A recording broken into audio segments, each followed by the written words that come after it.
So we were doing why irrigation is important in India. Now irrigation is very important in India, right? Now the reason why irrigation is important because it will increase our productivity of crops, right? Now uncertainty, the reasons why it is so. So the first reason is uncertainty of rainfall. Now what is uncertainty of rainfall? In India, the monsoon rain that comes is not certain. Sometimes it comes early, sometimes it comes late. There is no regularity, right? Sometimes it is early arrival or it is early withdrawal. So because of all these reasons, what the farmers must do is irrigate the land, right, from time to time. Uneven distribution of rainfall.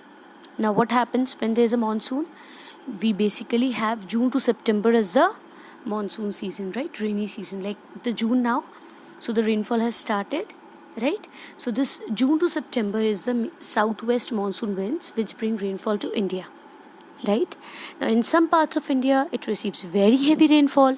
Some areas like Rajasthan receives very low, right? We've already learned about it in chapter climate, uneven distribution. So because of this, there is water problem and therefore irrigation is essential. Now crop requirements. Crop requirements, some crops like suppose rice, it needs a huge quantity of water. Whereas if you look at uh, wheat, it needs very less water. In the same manner, if you look at sugarcane, it needs lot of water, right? In the same manner, there are some crops which need lot of water, some crops which needs less water. And moreover, when you are adding fertilizers, chemicals, pesticides to the plant, then also you need sufficient amount of water to it, right? So water is needed. Next, nature of the soil. Now it also depends on the nature of the soil, as we have already learnt in the soil chapter that black soil is sticky when wet, right? So what can black soil do? It can hold moisture, it can retain, but sandy loam soil cannot retain moisture. So in those areas where the soil has not got water holding capacity, there irrigation is needed for growing crop. Next, utilizing rainwater efficiently, because we know the rain will fall only for 4 months: June, July, August, September, right? Yes, there are little rainfall in the winter as well, but these are the basic 4 months. But we cultivate the crops for 12 months in a year, right? So for the rest of the months we need to add water to the field to grow crops. Next, to maximize production. Now to increase the productivity of land, as we have learned about it in the green revolution, we need to add water to the field and not wait for the rainfall. Clear? So that's why irrigation is essential. Now what are the ways in which we can do these irrigation? Now in olden times, the means of irrigation was well. Yes, you can see it. It's a concrete, it's a constructed area for obtaining water, right? So it is a cheap, simple, it's a very cheap and simple method of taking water out, and it was very prevalent in olden days. So what you have to do, you have to dug the soil, which can easily be done, and then the water which is underground water table, so it will reach there. You have to dig it till that level, the water is available, now you can irrigate the field, right? It's a perennial source. If that region has got even enough water, the underground water table, then it is perennial. Now maximum time you will find this irrigation, well irrigation, in Punjab, UP, Goa, Haryana, Bihar, Rajasthan, right? It is there in South India as well, but it is more prevalent in Northern India. Now there were different means in which the water could be lifted. Let's see the first one, Persian wheel. Now what happens in a Persian wheel? There will be lots of buckets, okay, and they will attach to a wheel. Now the animal will pull it. Now what will happen when the animal pulls it? The water will come out of the well. See how it looks like? You can see that picture very well given in your book, page 133, right? Then liver method. I'm showing you this picture because it's not there. Now what happens in the liver method? It's also very, very economical. That means very cheap. Now the water can easily be lifted from a well of 3 to 4 meters. Can you see the stone at one end? Right. So what happens when you drop the stone down, the water comes up. When you lift it up, the bucket goes down and the water can be taken. Now when this bucket is lifted up, this water is emptied into the field, right? So in this way, this mechanism is very simple. Clear, right? Next, inclined plane method. Now you can see the land is sloping and there are two bull or two animals, buffaloes, anything. Now there is again long pipe and there's a bag or a bucket.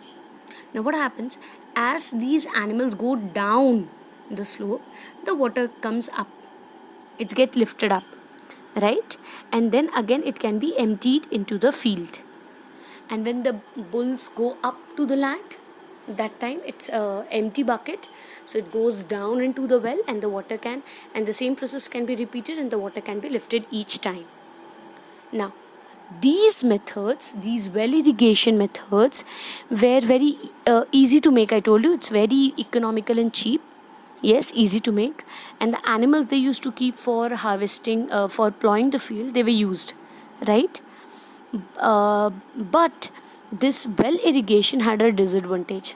In some areas it was difficult to dig. In some areas underground water level was not very high, right? In some areas due to overuse of underground water, what happened, water table reduced, right? So then came the concept of tube well. Now can you see this tube well? The water is coming with a huge speed, lot of quantity of water from that pipe. Yes, another side you can see a very deep well, a very deep pipe inside. So we'll see this in a elaborated form. So what is a tube well? Basically it is a well, but what happens in a well, we dig it 3, 4, 10 meters, maybe something like that. But here's we dig it really very deep, right? We bore it into an underground aquifer very deep into the ground. So we'll see how deep it is. Basically you don't have to learn the structure of this diagram. I'm only showing you this picture to make you understand. If you look at the depth of the pipe, it goes deep down, right? Deep down. So this is exactly what I wanted to show you, that it has an SS2 water where the depth is more than 15 meters and so that the water can be drawn from a good depth of 20 to 30 meters, and it can easily be drawn using a power driven pump. Now this is commonly found in northern plains like in Punjab, Haryana, UP, Bihar, Bengal, even in Rajasthan, Madhya Pradesh. Now what happens, if there's water deep inside, a huge quantity of water can come out, first thing. So you will be able to irrigate a very large plot of land. Now there's no mechanical energy needed by animal or by oneself, right? So what happens is that in this particular method, right, clean water comes because it is deep inside. Large land can be irrigated. It is very easy to bring out large quantity of water in a very small time. And basically if it is a perennial source of water, I told you, right, because it's deep inside, therefore what happens, this is used all throughout the year, but it has got some disadvantages. Now if you can look at this structure, you can understand water has to be taken out from using a pump. So that will be expensive. It cannot be used by all farmers. Yes, if the water in that area is salty, saline or brackish, it cannot be used. And if we use this excessively, then the groundwater table will reduce. So we cannot use it too much of tube well. Clear? Now we'll come to the next, canal irrigation. Can you see the canal? Right? Now what happens? The different types of canal. One is inundation canal. Now what happens? Only in the rainy season, when the water is more than what it should be in the stream, then extra water comes down through a canal into the field.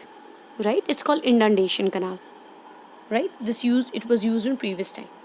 But nowadays we use perennial canal. Now what happens in these perennial canal? Now these perennial canal, they're constructed in such a way that in the regular flow of the water, yes, there's a barricading and the tunnel is constructed. Now this canal is constructed and there's a regular flow of water throughout the year into the field, right? So this canal irrigation is very popular in UP, Madhya Pradesh, Andhra Pradesh, Haryana, Assam, Tripura, everywhere. Even in southern India like Karnataka, Tamil Nadu, in some places, right? In fact, in Mizoram, canal is the only means of irrigating it. Clear? Now, what is the best way for canal? That it can easily be made from perennial river. In areas like Rajasthan, water can be supplied through a perennial water source. Okay, because of canal irrigation, Punjab and Haryana had been able to grow a lot of crops and agricultural products, and that is why they are called granary of the country, after the Green Revolution. In fact, even in Tamil Nadu, canal was used, because tank irrigation was not so successful, so canal irrigation was used for irrigation purpose. And this canal, can draw a lot of water as needed in the field, right? But a little bit of disadvantage, right? The land should be sloping in that direction. You have to construct in that way, right? Then if the water is salty, it will not be very useful if there's a lot of salt on the surface, right? If there will be any water logging or some kind of problem, right, then it will become very difficult in a rainy season if there's huge quantity of water, and if the water rainfall is more than the depth of the canal, then it can lead to overflow. Clear? Now we'll come to another type. This is exactly the picture of let me tell you, Persian wheel, right? Persian wheel. You'll find a similar picture in your book as well. Now, tank irrigation. Can you see the tank? A very simple structure. Now what happens in a tank? You build it. Concrete structure so that water can be stored in it, right? It has been used since a very long time. It's very popular in South India. Now there's a reason why it is popular in South India.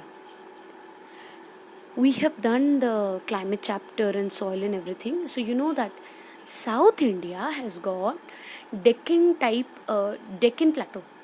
So that plateau, right, hilly area, undulating surface, in those areas it's a very hard rock.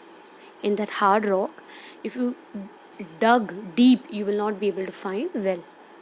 It's only rock and rock, right? So you'll not be able to get well water. So what is the option left? You're left with this option, tank irrigation. Clear? So this tank irrigation is very popular in South India. Moreover, in the South India, they are not snow-fed rivers. They are rain-fed rivers. So the rainfall occurs only for 4 months. So they save a lot of water in the form of tank. Right? Now, what is the best advantage? It doesn't need much expenditure. Abundant supply of water can easily be stored. Otherwise, that will be, run off. It will not be used. It will not be properly collected. So we're just storing it. Right? In hilly areas, you cannot make well and canal. So it's better to make tank. Right? So it is very important. It's very useful, especially in plateau of Peninsular India. But there is a little problem with this tank. Now, what is the problem with this tank? If you look at this tank, you will be able to understand. The first thing is it needs a lot of space, right? So a lot of land is wastage. Second, with the tank, if you had not constructed this tank, this fertile land could have been used for cultivation purpose. So that much of cultivation is not happening. Now the tank dries up in summer. See, it's open. Even if you covered it, it dries up in summer because the rainy season, then you have autumn, then you have winter, then you have spring, and then the summer. So by the time again summer comes, the peak time when we really need the water, what happens? The tank is dried up. Clear?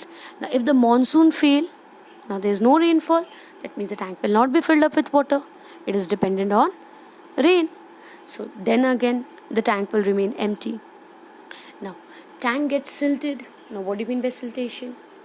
Now a lot of, if you look at this picture, a lot of sand, soil, dust particle get accumulated to the depth. Now all these substances have come and gets in the depth of the water, what will happen? The depth of the water will decrease. Yes, so the quantity of water it can hold will decrease. Yes, and if you have to take out water from the tank, again it is another process. You have to do some mechanism to do it, right? So, and tank is very costly, right? You have to make a concrete structure, no? You cannot just make a rough digging. Okay, so these are the problem with tank irrigation, right? See, it's very clearly written, Deccan and South India, rocky land surface. So what happened? Rainwater cannot sink down. That means it will get collected, and we cannot make canal and well, but it covers a large area. It remains open, so because of sun's heat and evaporation, the water will be lost, and the water is not available all throughout the year. Clear? So this was the problem with tank irrigation. But if you look at all types of irrigations, then what will happen? There is a problem with this conventional methods. These conventional methods, you have to use some kind of labor, right? Extensive areas cannot be done, especially in Rajasthan and all. Clear? 10 to 15% of the land is utilized in preparing channel, right, for water to be drawn to the field, and the crops are subjected to waterlogging. Yes, if it is not done properly, if there is waterlogging, then so because of these problems, new methods of irrigation were being practiced, and we learn about the modern irrigation methods.